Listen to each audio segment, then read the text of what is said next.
What's up, guys? We are back. No Vanna again today, so I apologize for the stationary video we're about to do, but here we go. So, hope you guys have had an awesome week. Here we go. So, we're going to finish up the week strong today, week Friday. We'll have one more day tomorrow, obviously. But what we're going to do, so for the warm-up, you're going to do 3 rounds. We're going to do 30 seconds per station. You're going to do 30 seconds of vertical jumps to a lunge landing, alternating legs every time. And then you are going to do 30 seconds of bear crawling. So for the vertical jump to a lunge landing, you are going to dip, jump as high as you can, and then land in an active lunge before recovering to jump and land on the opposite side. So what we're really working on here is that big violent hip extension and that lunge landing that we're going to use for the split trick later. So 30 seconds of that, alternating legs every time. After that, you're going to bear crawl for 30 seconds. So again, up on the tippy toes, shoulders loaded, legs are straight, arms are straight, and I'm just going to walk down the room, walk in a circle for 30 seconds. So 3 rounds, 30 seconds, vertical jumps to a lunge, bear crawl. After that, you're going to do 3 rounds. We're going to do 10 slow scat push-ups. So high plank position, squeeze the shoulder blades together, press them apart, nice and slow. After that, you're going to do a 15-second handstand of any variation. So you can do pike, you can do a kick-up, you can do a wall-up, or you can do freestanding.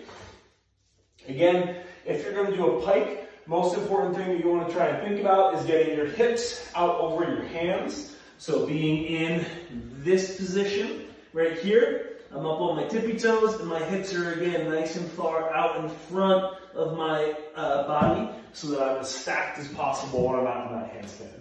Hello, welcome.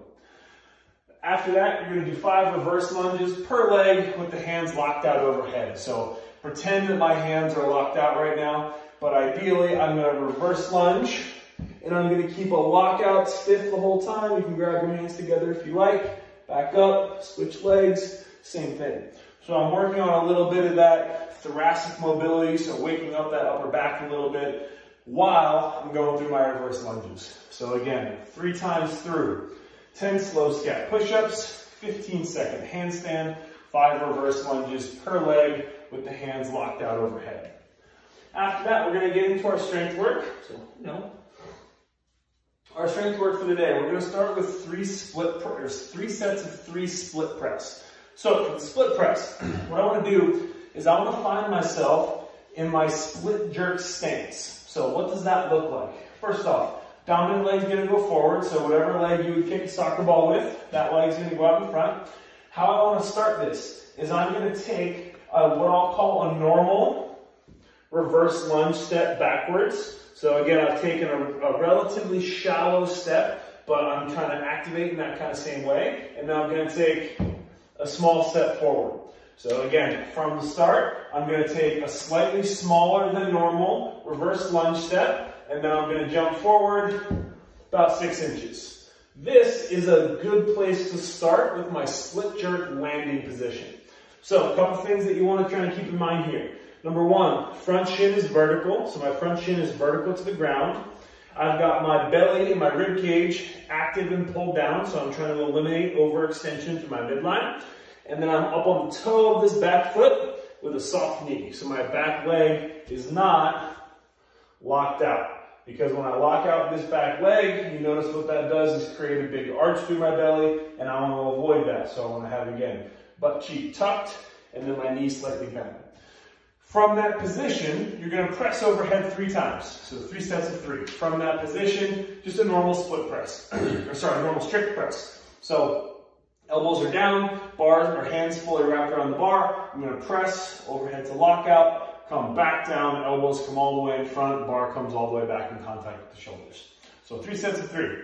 From there, we're going to do 10 sets of a jerk complex for our strength today.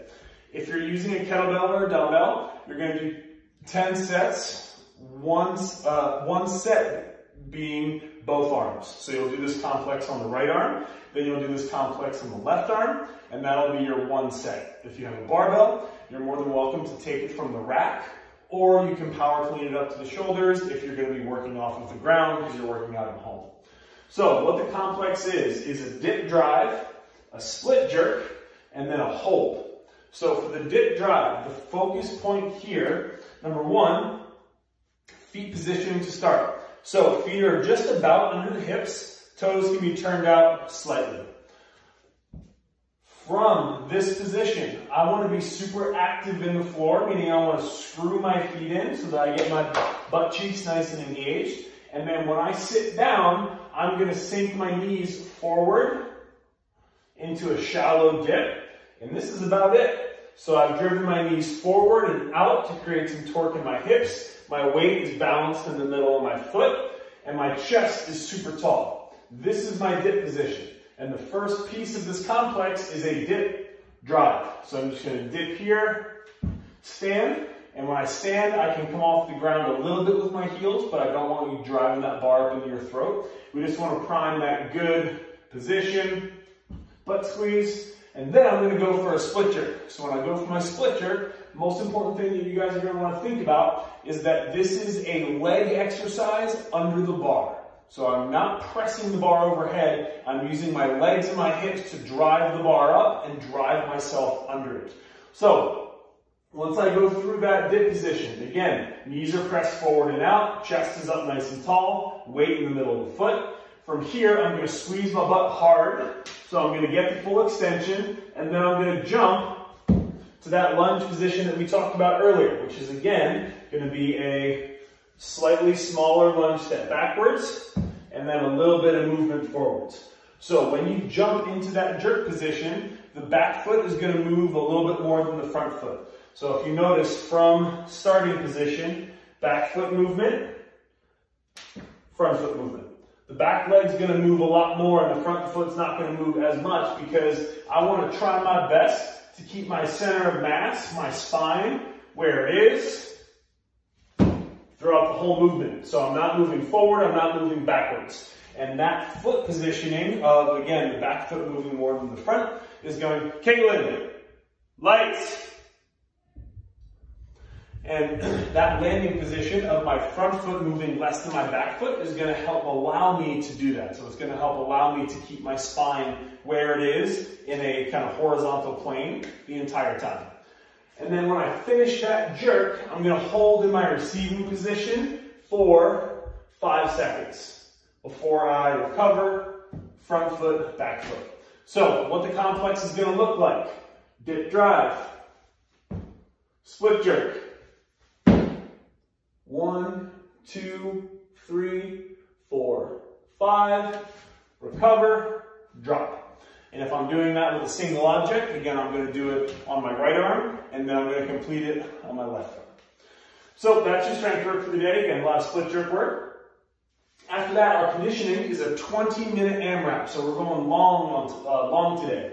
Everybody loves. Everyone seems to love anyway. Personally, not so much. But what we're going to do is you're going to do 10 reps of the following: power cleans, front rack lunges, pull-ups, handstand push-ups. A couple caveats. So, hi Echo. So a couple caveats here. So for the power cleans, I want you to be able to go for touch and go sets. So for RX today, I would say we're probably looking something in the range of 115-75 if you were using the barbell. And you're going to go, let's say, maybe a set of 5, then you're going to hit a set of 4, and then you're going to power clean your last rep up, and we're going to go into our front rack lunges from there. So that's the kind of breakdown that you want to be able to try and hold throughout the entire workout. Again, you don't have to necessarily go unbroken. Probably shouldn't. I would not recommend that. But you should be able to go in, again, decently sized sets. Once you figure out your front rack lunges, we go into the pull-ups, which we can do again a bent over row if you don't have that variation. And a good variation for today is going to be using a towel row. So I can grab my kettlebell and my dumbbell. I'm going to lap a towel around it, and I'll use that as my scaling option. I'll go over that in just a second. And then your last station is going to be the handstand push-ups. And if you do not have handstand push-ups today, we're going to scale that to 20 push-ups. So let's go ahead and talk through these movements individually. So, first things first, power cleans. For the power clean, again, I'm going to be coming off the ground. So from here, I want to make sure that I keep my chest and my eyes up. I keep that bar close to my body so it pulls on my shorts. And then as I extend my hips, I make sure I squeeze my butt and drop down into a good quarter squat catch for standing back up. And if I'm doing that with a kettlebell or with a dumbbell, I'm going to do 5 on each side. So you're going to do 5 reps on the right arm and then 5 reps on the left arm. The next movement, we've got our front rack lunges. So once that barbell or kettlebell or dumbbell is finished on my shoulders for my last power clean, I'm going to get the elbows up nice and high, relax my hands, and I'm going to do forward stepping lunge steps. When I go through my lunge steps, a couple things to keep in mind. Elbow position shouldn't change. So the elbows are pointed up to the front of the room the whole time. That's the case whether I've got one object, like a kettlebell or a dumbbell, or if I've got a single object, like a barbell. When I lunge, I'm always lunging to 90 degrees on both legs, so I'm taking a big enough step that I've got about a 90-degree turn in this knee, and I've got 90 degrees in this front knee, and then I always want to press back in one big explosive step. I never want to be stuttering around when I'm going through my lunges. Next up, your pull-ups. So again, if you're going to be doing pull-ups for the day, if you have access to a pull-up bar, fantastic. If not, what we're going to do is we're going to do a towel row for 5 on each arm. So again, power clean, you'll do 5 per arm if you're doing a single object. Front rack lunges, you'll do 5 reps on one arm, alternating legs.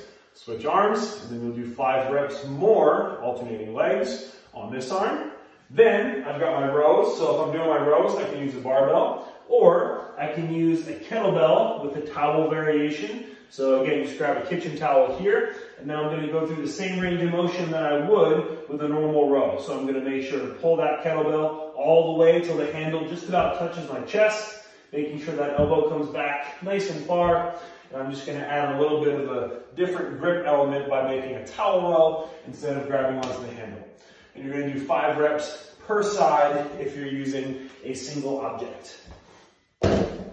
Last movement for the day is our handstand push-ups. So if you're doing handstand push-ups, most important thing to focus on is always tripod positions. So make sure that when you guys are coming down to the ground, my head touches in front of my fingertips, not between my fingertips. So again, if I were on the ground about to perform a handstand push-up, this is good, this is not so good. So I want to make sure that, again, those elbows are always in the frontal plane of my body. Front right here, which means hands in front of the head where I can see them visually throughout the handstand push-up. If you're not doing handstand push-ups, you're going to do push-ups of some modified kind. So if you're going to do push-ups, again, we're going to go ahead either do RX on the ground, or we're going to elevate the hands up here, and we're going to focus on, again, tripod positions in the sense that basically right between my chest, right above my bra line, is going to be contact point number 1, and then the hands are contact points numbers 2 and 3. So again, created a nice little tripod here for my press. That's your workout for the day. Again, 20-minute AMRAP. So we're looking at hopefully, 4, 5, 6 rounds of this workout for sure.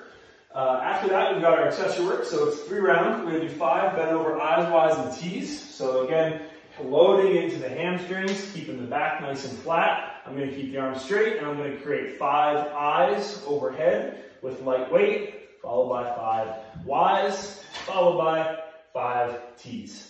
And again, you can do that with maybe like a 5-pound plate in each hand, a bottle of water, or something like that. After that, I'm going to do a 10-second hollow hold, followed by 10 hollow rocks, followed by another 10-second hollow hold. So for the hollow hold, the most important thing that we want to try and start with every single time is a dead bug. So I'm always starting by creating good midline positions. So what that means is that I'm going to bring my knees up so that part of my butt comes off the ground. I'm then going to reach my hands past my heels so my shoulders come falling around.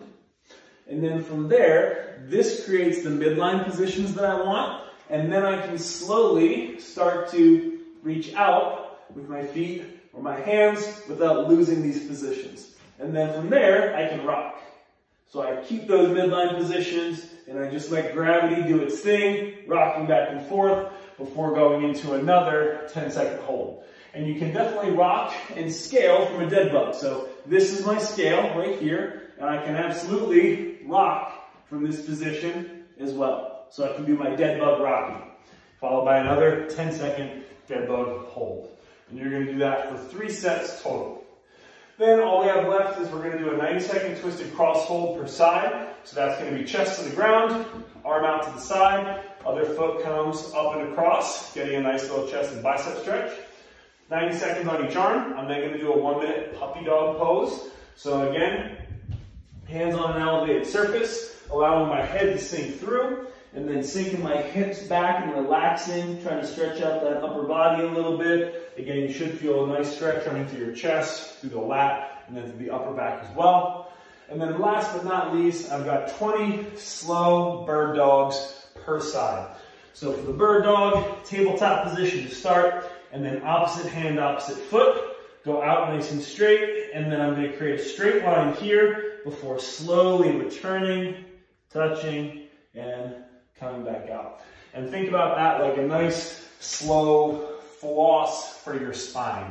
Just slowly kind of working things out after a pretty hectic day with some single arm movements, some single arm lunging, stuff like that.